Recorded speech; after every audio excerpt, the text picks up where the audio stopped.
Good morning. I don't think we could have a more perfect venue for what we're going to talk about today. I'm Executive Director of Great Outdoors Colorado, and we're the only public funding trust in the nation receiving a large portion of the state's lottery revenues to protect and enhance our state's rivers, trails, parks, open space, and wildlife habitat. And I'm here to welcome you to the state's first ever Outdoors Summit. We know from our work and from citizens across the state and people here in this room that Coloradans care about the outdoors.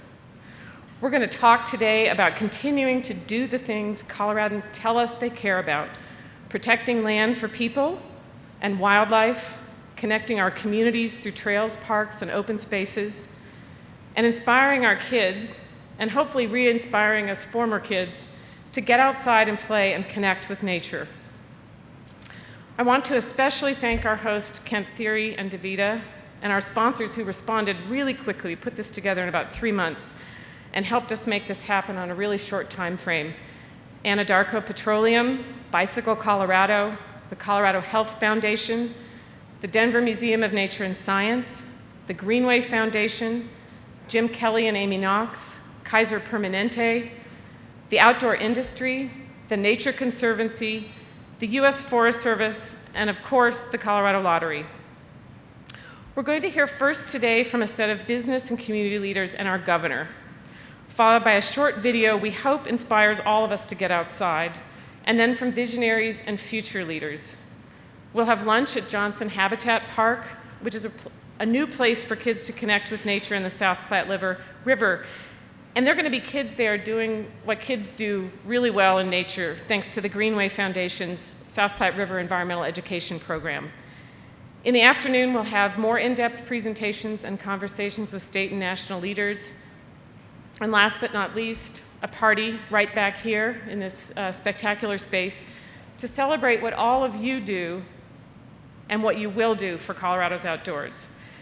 So I want to introduce Kent Thiry. And he's the co-chairman and CEO of DaVita Healthcare Partners, which is a healthcare community that intentionally cares for its patients, teammates, and other community members. You'll often hear Kent and other DaVita teammates say, "One cannot pour from an empty cup," and that leading a healthy lifestyle is a key part of keeping the community engaged and active. And I know for many of these people in this room, what you really want to know is that Kent Thiry is an active mountain biker. And since DaVita first moved to Denver 5 years ago, he relocated the company here. It's been a constant support for the community, helping nonprofits grow and thrive to better care for our friends, families, and neighbors. So welcome, Kent Thiry.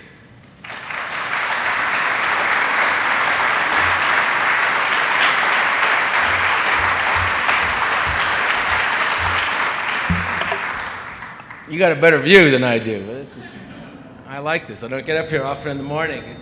It's just wonderful, absolutely wonderful to welcome you here on behalf of our 68,000 DaVita teammates across our 11 countries that constitute the DaVita Village. We welcome you. It's wonderful to be up here. This room was designed in part for things like this. Then Mayor Hickenlooper and myself and others, when we were designing this building, talked about how we can create community spaces.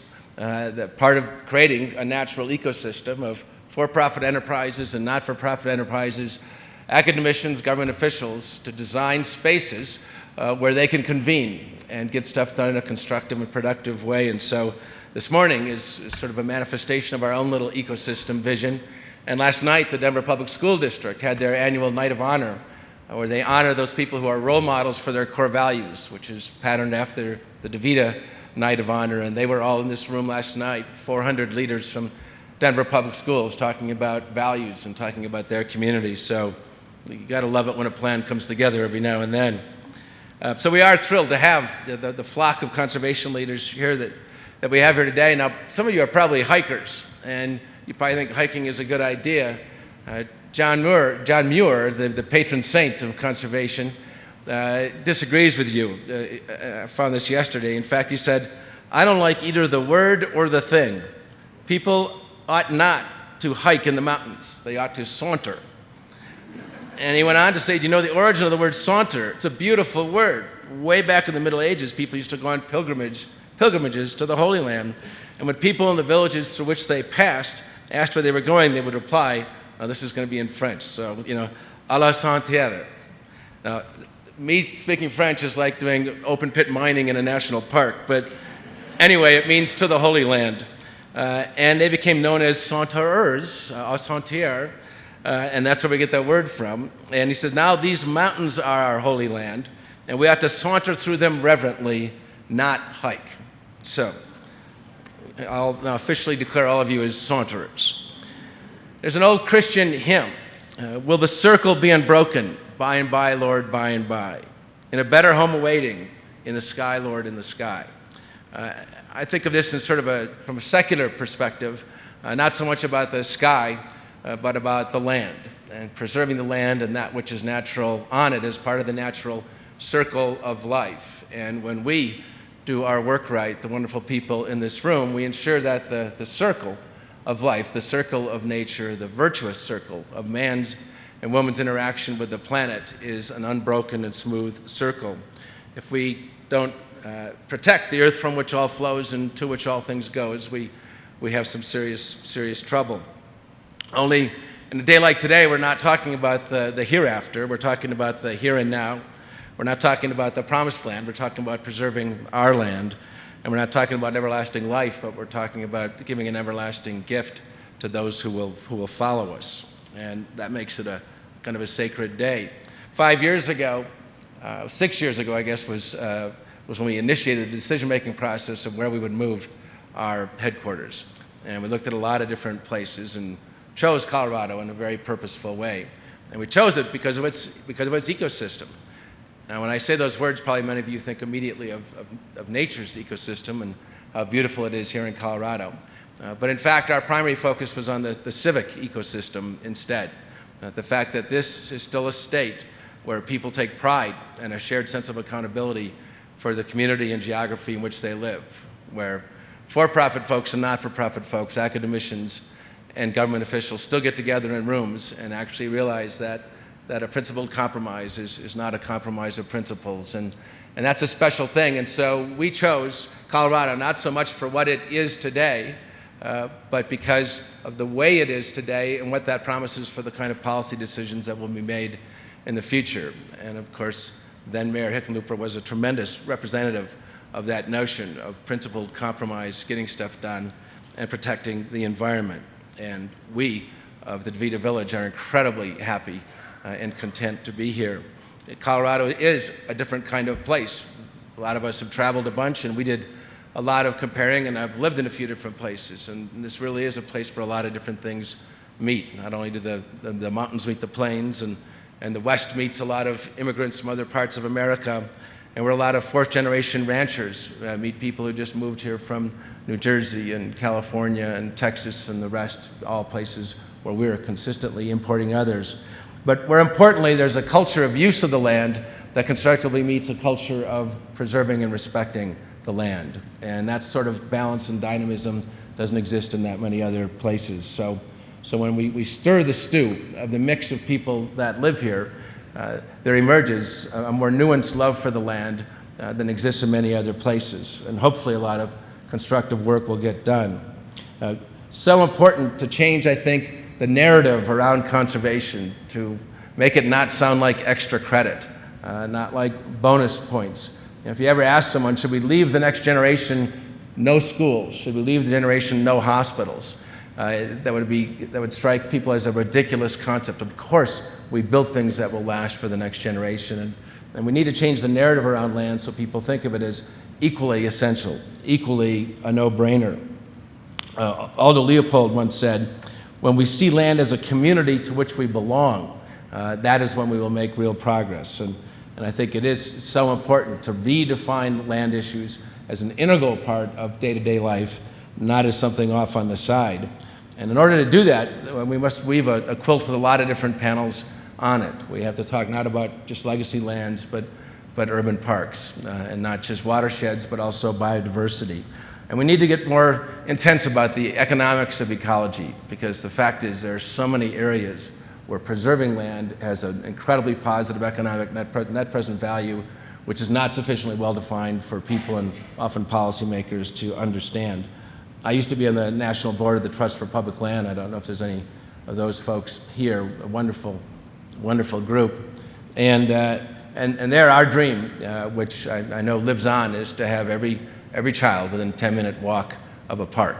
That's when you know you're working as a society, and we can provide that kind of convenient access, comprehensive access to grass.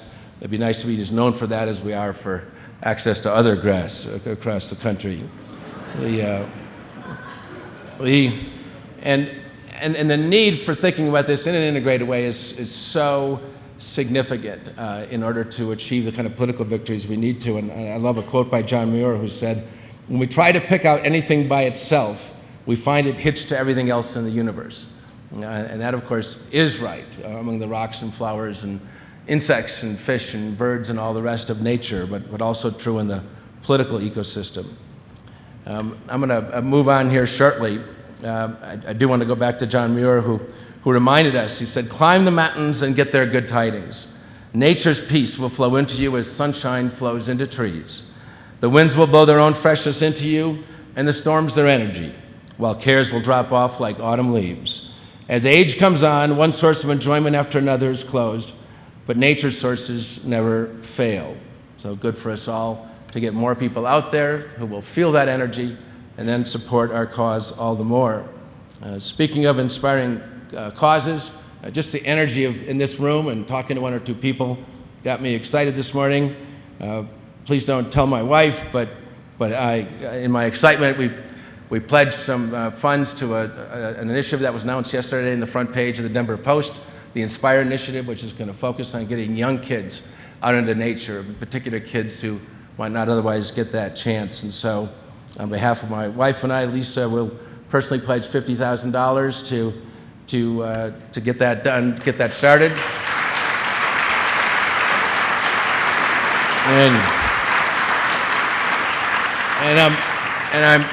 I've got some connections at DaVita, and I'm willing to match that from DaVita, but only if I hear. Now, we have how many DaVitans are in the room?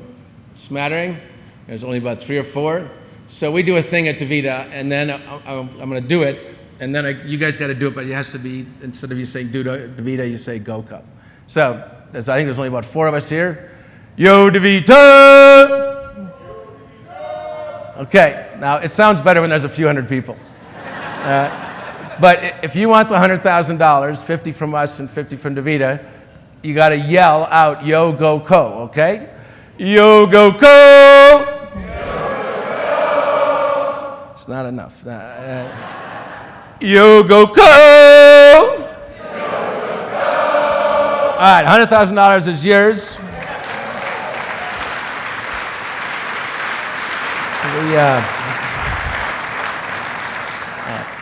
The Buddhists talk about walking meditation.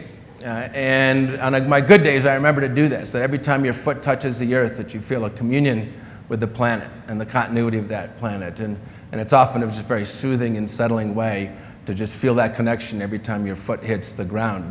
We cannot be at one with ourselves unless we're at one with our planet. And with the work of people like you, on groups like yours, on issues like this, we can ensure that the circle will be unbroken. Thank you and welcome.